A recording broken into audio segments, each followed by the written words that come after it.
छगन भुजबळ हे नक्की काय म्हणालेत, बैठकीमध्ये काय झालं हे त्यांनी सांगितलं आणि उद्या ते स्वतः सुद्धा इतर मंत्र्यांबरोबर वडीगोद्री गावात जाणार आहेत हे सुद्धा त्यांनी सांगितलं। आपल्याबरोबर लक्ष्मण हाके आहेत। हाकेजी, आपण सुद्धा ऐकलत की आता काय म्हणाले छगन भुजबळ। एकंदरीत ते सुद्धा उद्या येणार आहेत आणि आपल्याला रिक्वेस्ट करणार आहेत की आपण आपलं उपोषण सोडावं। काय जे जे त्यांनी सांगितलं ते ऐकल्यावर आपली आता काय प्रतिक्रिया आहे?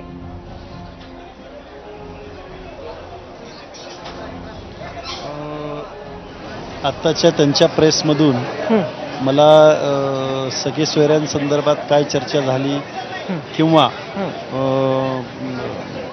जात प्रमाणपत्र हे पॅन आधारला लिंक करावं, ही योजना चांगली आहे असं त्यांच्याकडून मला उत्तर मिळालं। या माझ्या 2-3 मागण्यांवरती तर सकारात्मक चर्चा झाल्याचं यावरून दिसतं।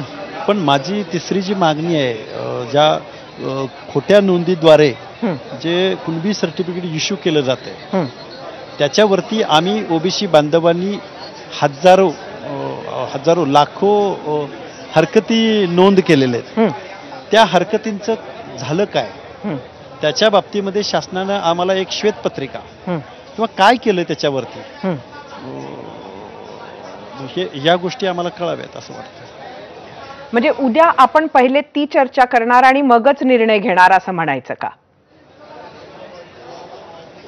मगच निर्णय घेणार। आणि जे शिष्टमंडळ गेलं होतं हे मान्यवर मंडळींचं होतं, सर्वसमावेशक होतं। त्या लोकांनी सकारात्मकच चर्चा केली असेल अशी आशा आहे। परंतु ओबीसी बांधवांचं समाधानकारक जर उत्तर जर उद्या नाही मिळालं तर मग आंदोलन हे चालूच राहील। आपण आत्ताच हाकेजी आपण आमच्या बरोबर राहाच, मात्र दुसरीकडे आता आपल्या बरोबर आहेत मनोज जरांगे। मनोज जरांगे अगदी थोड्या वेळात आपल्या बरोबर असणार आहेत। ते आपल्याशी कनेक्ट होत असताना परत एकदा लक्ष्मण हाके यांच्याकडे जाऊया। हाकेजी, एक अजून महत्वाचा मुद्दा जो छगन भुजबळ यांनी मांडला आणि तो होता की खोट्या नोंदी झाल्या आहेत काही, असं मान्य झाल्याचं दिसतंय शिष्टमंडळाच्या चर्चेमध्ये आणि त्याच्यावर कारवाई केली जाईल असं सुद्धा त्यांनी म्हटलंय। त्यामुळे आपल्या तिन्ही ज्या मागण्या होत्या त्यावर चर्चा झाली आणि सकारात्मक चर्चा झाली असं आपल्याला वाटत नाही का?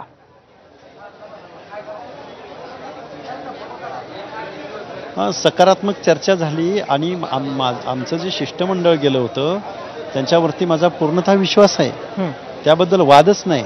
पण ओबीसीनी ज्या हरकती घेतलेल्या आहेत त्या हरकतीचं काय झालंय, माझ्याकडं अर्लियर करेक्शनच्या माध्यमातून ज्या नोंदी वगैरे त्या डॉक्युमेंट सोशल मीडियावरती फिरतायत, जे प्रशासनामध्ये काम करणारी लोक आहेत, माझ्याकडे खूप पुरावे आहेत, माझ्याकडे तशा नोंदी आहेत। वेळ प्रसंगी मी त्या शासनालाही दाखवू शकतो। पेनाने खाडाखोड केलेल्या जुनी नोंद आणि आत्ताची पेन